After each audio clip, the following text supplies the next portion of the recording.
저는 진짜 그 호프도 되게 감동을 했지만 우리 이렇게 중국에서 지금도 이렇게 함께 진짜 핍박을 같이 받으면서 복음을 전하는 제자들 얼굴로 잘 모르긴 하지만 그런 제자들이 사도행전에 나온 제자들처럼 우리랑 함께 있었고 또 우리랑 같은 제자라서 너무 감사하고 작년에 캠퍼스가 가장 빠르게 성장한 교회가 중국 교회예요, 사실은. 예, 숫자로 다 얘기할 수 없다고 얘기는 했는데 하여튼 되게 한 2,000명 이상의 중국 대학생들이 제자로 잘 살고 있어서 다 술을 다 정확하게 알지 못하지만 거의 많이 성장하고 있다라고 그런 소식을 들으면서 저도 되게 감동받았던 것 같습니다. 오늘 나눔해준 우리 박지아 자매에게 격려의 박수를 감사합니다. 여러분 좋죠? 예, 미국에서도 하나님 움직이시고 중국에서도 하나님 움직이시고 또 인도나 다른 호프를 활동을 해서 하나님은 가난한 사람 또 도움이 필요한 사람을 여러 하나님의 손으로 돌보고 계시고요. 우리 강서에도 하나님이 놀랍게 움직이고 있다는 저는 믿습니다. 오늘 설교는요. 좀 슬라이드 좀 보여주세요. 이번 우리 ICMC 전 세계 대학생들 설교를 했었는데 그때 주제가 이제 사슬을 끊어내라, break every chain이라 그래서 모든 우리를 얽어매는 사슬을 끊어내라는 건데 그 중에 한 클래스가 있었는데요. 그 설교 주제가 예수님만 집중해서 사슬을 끊어내자라는 그런 아주 단순한 캐치프레이즈 같은 거였는데 저한테 되게 도움이 됐어요. 제프하고 켈리 스미스라는 캠퍼스 목사 부부인데요. 이렇게 생겼어요. DFW 교회라고 그러는데 제가 알기로는 댈러스 쪽의 교회인 것 같아요. 텍사스랑 댈러스랑 몇 군데를 거기 교회에 이 목사님 부부가 계시고요. 제자된 지 한 18년 정도 된 제자고 한 미니스트리 교회 섬기 복귀한가는 9년 했었고요. 세 딸의 부모이기도 하고 또 주제가 이제 성공적으로 어떻게 하면 사슬을 끊어낼 수 있을까? 사슬을 끊어내는 성공적인 모델을 제시해달라라는 클래스로 진행을 했는데 이 형제가 되게 놀라운 일을 많이 했어요. 캠퍼스 목회 첫 해에 20명 데리고 27명 세례를 줬대요. 그래서 100% 이상 성장을 했었고 캠퍼스 미니스트리 성공의 키에 대해서 꼭 나누고 싶다 그래서 했는데 자기가 되게 새로운 걸 많이 찾으려고 했대요. 새로운 사람들, 젊은 사람이 만나는데 근데 다 새로운 걸 하려고 하면 실패를 하고 성공하는 유일한 길을 봤는데 그게 바로 오늘 9절에 나오는 거예요. 요한복음 14장 11절부터 14절 보겠습니다. 요한복음 14장 11절부터 14절입니다. 내가 아버지 안에 있고 아버지께서 내 안에 계시다는 것을 믿어라. 믿지 못하겠거든 내가 하는 그 일들을 보아서라도 믿어라. 내가 진정으로 너에게 말한다. 나를 믿는 사람은 내가 하는 그 일을 그도 할 것이요 그보다 더 큰 일도 할 것이다. 그것은 내가 아버지께로 가기 때문이다. 너희가 내 이름으로 구하는 것은 내가 무엇이든지 다 이루어 주겠다. 이것은 아들로 말미암아 아버지께서 영광을 받으시게 하려는 것이다. 14절 너희가 무엇이든지 내 이름으로 구하면 내가 다 이루어 주겠다. 아멘. 여기 예수님이 떠나기 전에 제자들을 다 불러 모으고 했던 말씀이 요한복음에 기록되어 있습니다. 예수님이 뭐라고 말했나요?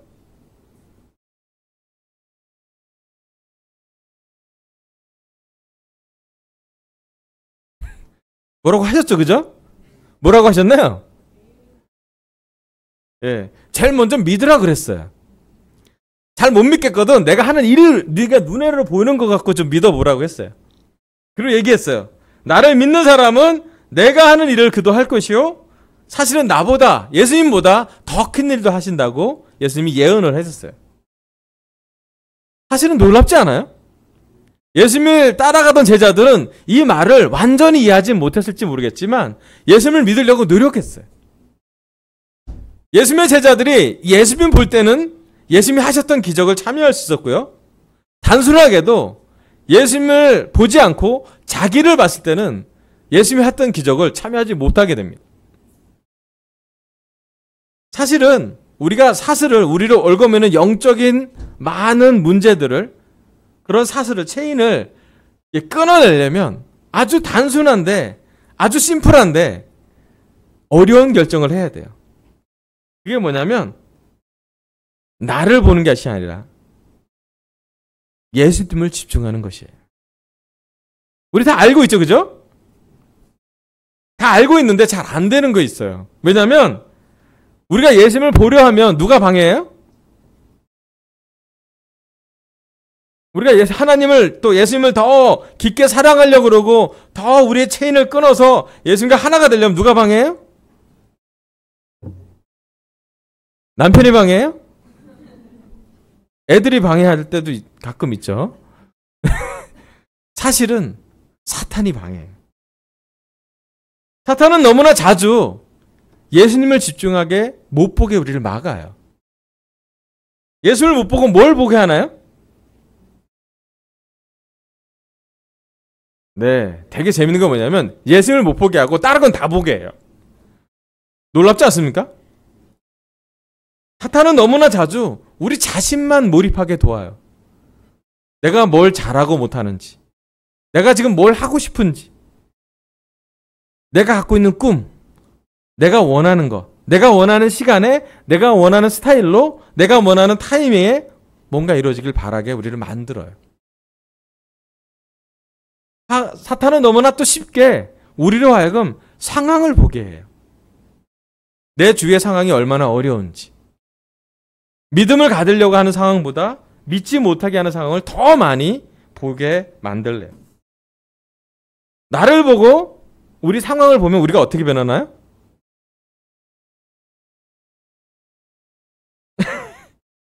의심을 하기 시작합니다. 그리고 의심이 점점점 커지면 걱정이 막 몰려와요. 이상하게 의심이라는 구름은 항상 걱정이나 염려라는 비를 몰고 오죠. 그리고 비를 맞으면서 우리는 좌절하게 돼요. 영적으로. 난 안 되나 보다. 그런 좀 옳지 않은 악순환을 계속 우리가 우리 삶에서 쉽게 허용을 해요. 그 사실은 예수님만 집중해서 보자라는 말씀이 아주 단순한 말씀인데, 아주 명쾌한 말씀인데, 사실은 삶에서 들어가 보면, 우리 개인적인 일주일에서 들어가 보면, 우리의 가정에서, 우리의 직장에서, 내 개인적인 아무도 없는 데서 혼자 있을 때 예수님만 바라본다는 게 되게 복잡하게 만들어놨어요. 되게 어렵게 만들어놨어요. 그런데 하나님이 진짜 원하시는 것은, 또 예수님이 진짜 바라는 건 다 놓고 예수님만 바라보는 거예요. 성경을 읽어도 진짜 예수님을 보고 읽는지, 기도를 하는데 우리가 하고 싶은 말만 하고 끝내는지, 아니면 진짜 예수님과 연결되는 기도를 하는지, 우리가 교회를 나오는데 교회에 나와서 사람을 더 보는지, 오늘 송이 좋았다 안 좋았다를 더 보는지, 아니면 하나님을 좀 보는지, 사람과 연결되려고 노력하려고 하는지, 아니면 하나님과 예수님과 연결하는 시간을 짧더라도 임팩트 있게 하려고 하는지. 되게 놀랍게도 예수님은 이렇게 얘기했어요. 나를 믿는 사람은 내가 하는 일도 하고 뿐만 아니라 더 큰 일도 한대요. 여러분, 이 예수님의 예언은 성취되었나요? 네. 이 예수님의 말을 믿었던 사람 12명 제자를 데리고 예수님은 정말 많은 일을 했어요. 예수님이 떠난 다음에 예수님이 살아있었을 때 세례보다 더 많은 세례가 나왔고요. 맞아요? 예수님이 떠난 다음에 예수님의 제자들이 더 많은 도시에 갔고요. 맞습니까? 예수님이 떠난 다음에 더 많은 핍박을 그들이 경험했어요. 예수님도 십자가에 처형되었다면 예수님을 따랐던 11명의 제자는 대부분 예수님의 십자가의 처형과 준하는, 아주 사도 요한을 제외하고는 다 엄청난 박해와 엄청난 고문과 엄청난 대가를 치르고 다 하늘로 갔어요. 사실 그래서 이 예언은 성취된 예언이에요. 예수님이 떠나고 난 다음에 예수님보다 더 큰 일들을 예수님의 제자들이, 불안한데요? 인간이었는데요? 예수님도 아니었는데요? 사실은 더 많은 영적인 일을 해냈어요. 그리고 우리는 그 예수님과 예수님을 따랐던 제자들의 믿음의 희생 안에, 그들의 믿음의 모범 안에, 그들의 고난에도 불구하고 지켰던 복음 안에 우리의 믿음이 지금 놓여져 있습니다. 그렇다면 우리한테 한번 물어봤으면 좋겠어요. 오늘 시간 우리 강센터 이 자리에 앉아있는 우리 제자들의 믿음은 예수님을 따랐던 그 11제자, 그 12제자의 믿음을 그대로 갖고 있는 것인가요? 그들이 믿었던 예수님은 지금 우리도 믿고 있나요? 그들이 예수님의 십자가를 보았고 그들이 예수님의 부활을 봤는데 오늘 이 시간 우리는 예수님의 십자가와 예수님의 부활이 우리 자신보다 더 놀랍게 보고 있나요? 때로는 우리한테 너무 함몰되어서 셀프 포커스에 너무 빠져서 예수님을 잘 보지 못하는, 예수님을 보기에 너무 힘든, 예수님 보려고 하면 너무 분산되는 우리가 아닌지 한번 생각해 보면 좋겠어요. 우리 마태복음 28장 16절 10절 잠깐 넘겨주세요. 여기 보면 11제자가 갈릴리로 가서 예수께서 일러주신 산에 이르렀다. 그들은 예수를 뵙고 절을 하였다. 그러나 의심하는 사람들도 있었다. 아멘. 11명의 제자, 가룟 유다를 제외하고 11명의 제자는 갈릴리로 가서 예수님이 부활하고 난 다음에 예수님을 만납니다.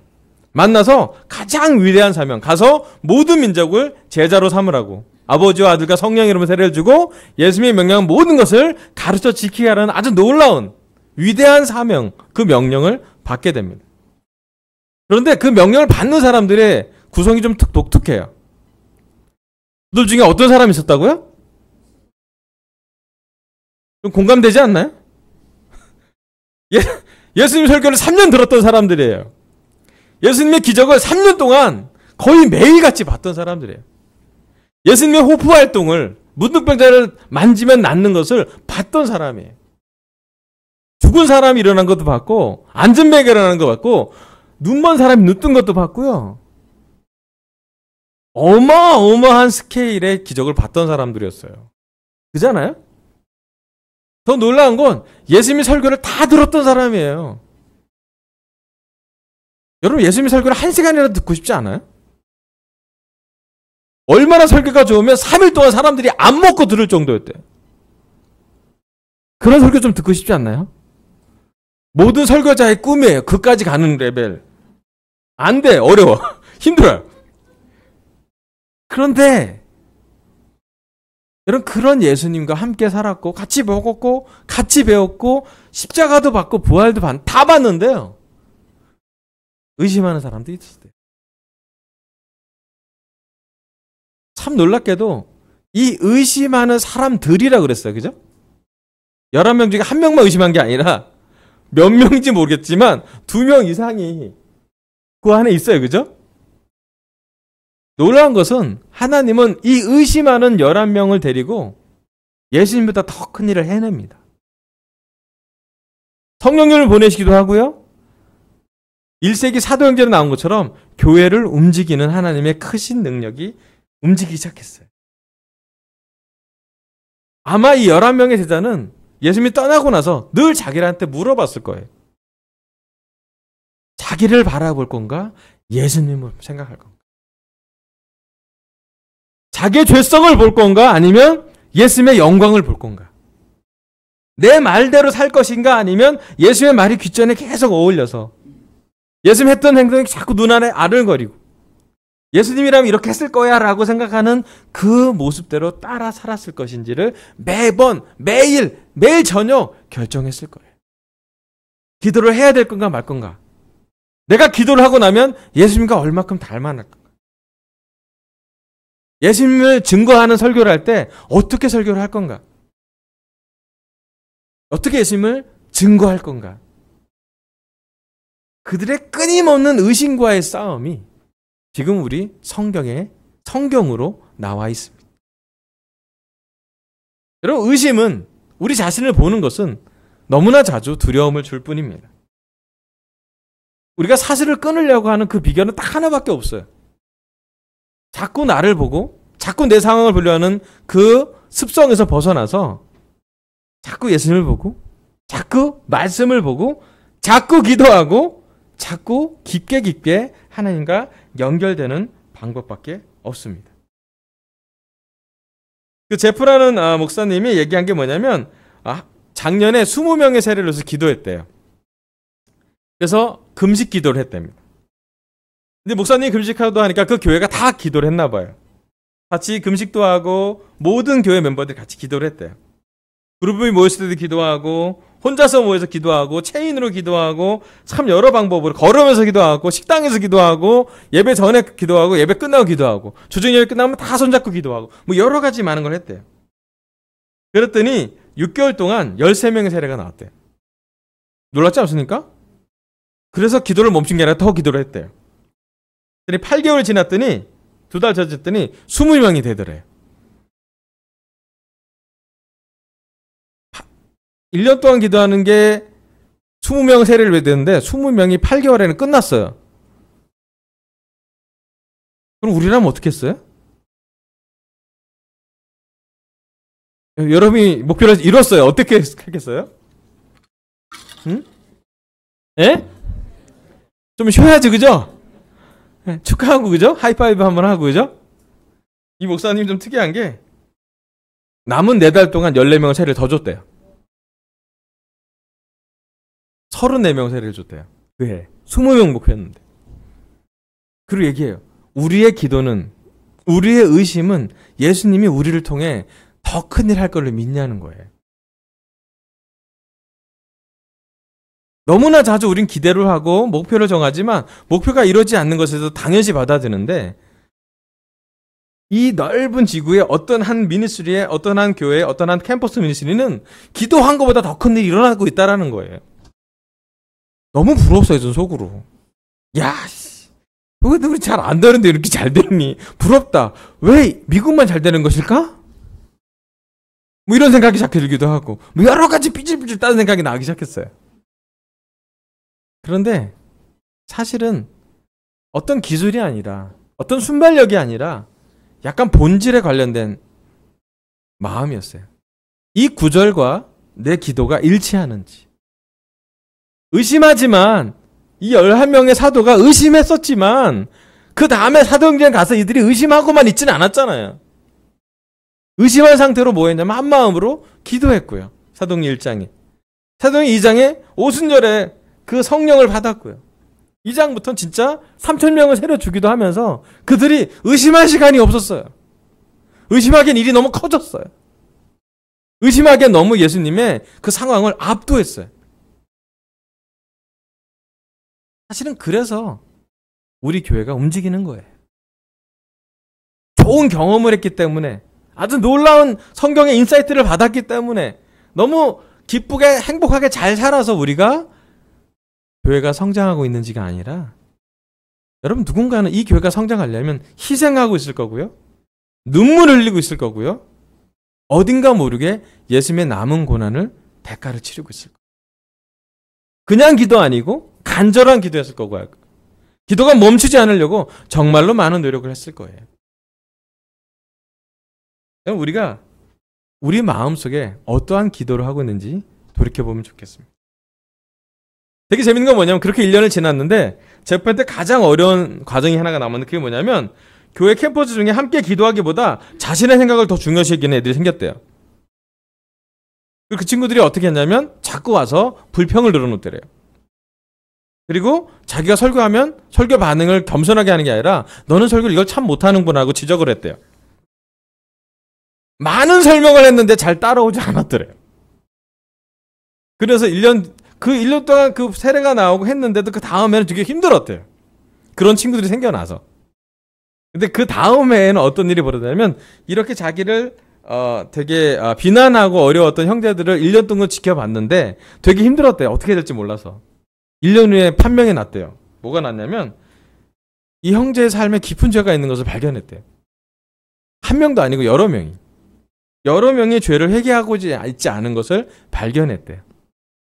그리고 나서 깨달았대요. 사람들의 사슬은 생각보다 깊은 곳에 있다고. 생각보다 잘 드러내지 않는다고. 놀라운 교회의 성장이 있었지만 그 안에 개인적인 삶의 사슬은 잘 바뀌지 않는다고요. 그리고 정말로 노력했대요. 어쩌면 세례 주는 것보다 더 몇 배의 더 노력으로 그 깊은 곳에 그 형제의 죄를 회개할 수 있도록 같이 기도도 하고 같이 걸어가고 같이 고민 나누고 정말로 세례받는 형제이기 때문에 더 에너지가 많이 들어갔대요. 그리고 그 형제랑 시간 보내면 다른 사역 공부 진행되면 되게 기뻤는데 이 공부는 진행하면 항상 자기 스스로 희생해야 된다는 생각을 하게 됐대요.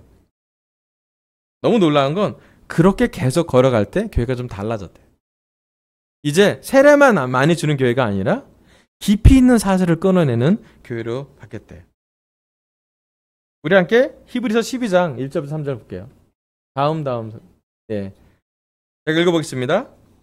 그러므로 이렇게 구름대와 같이 수많은 증인이 우리를 둘러싸고 있으니 우리도 갖가지 무거운 짐과 얽매는 죄를 벗어버리고 우리 앞에 놓인 다름질을 참으면서 달려갑시다. 믿음의 창시자요 완성자이신 예수를 바라봅시다. 그는 자기 앞에 놓여있는 기쁨을 내다보고서 부끄러움을 마음에 두지 않으시고 십자가를 참으셨습니다. 그래야 그는 하나님의 보좌 오른쪽에 앉으셨습니다. 자기에 대한 죄인들의 이러한 반항을 참아내신 분을 생각하십시오. 그리하면 여러분은 낙심하여 지치는 일이 없을 것입니다. 아멘. 이 제프 목사님이 마지막에 제일 강조한 게 뭐냐면 예수님을 집중하기 위해서는 히브리서에 나온 것처럼 벗어버려야 집중이 된다는 거예요. 여기 보면 갖가지 무거운 짐과 얽매는 죄를 벗어버리고 달려가자고 얘기를 하고 있어요. 그리고 믿음의 창시자요, 믿음의 시작이요, 믿음의 완성이신, 믿음의 끝이신 예수님을 바라보라고 얘기를 했습니다. 그럼 때로는 우리 삶에 갖가지 무거운 짐이 있을 수 있어요. 죄는 아닌데 우리에게 무겁게 되는 거 있잖아요. 어떤 거 있나요? 우리를 무겁게 만드는 것들. 죄는 아닌데 우리를 무겁게 하는 거 있잖아요. 네. 스트레스요? 먹고 사는 걱정이요? 무거운 내 몸이요? 무겁잖아요, 일단은. 그죠? 요즘 죄는 아닌데 우리를 무겁게 하는 게 있죠. 더위. 무겁지 않나요? 덥잖아요. 힘들죠? 이 무거운 짐을 벗어버렸으면 좋겠어요. 아멘. 그리고 얽매는 죄래요. 우리를 올가매는, 우리에게 더 조여오는 죄를 벗어버리라고 했어요. 그럼 언제 우리는 우리의 깊은 죄를 나눠본 적이 있으십니까? 누구한테 나누시고 하나님께 나누시고 우리는 본질에서부터 이 제프 형제가 만났던 그 형제처럼 깊은 사슬을 끊어내고 있습니까? 우리에게 온과 매는 죄는 예수님을 보지 못하게 할 거예요. 죄를 짓고 나면 참 죄책감이 나서 또 악순환이잖아요.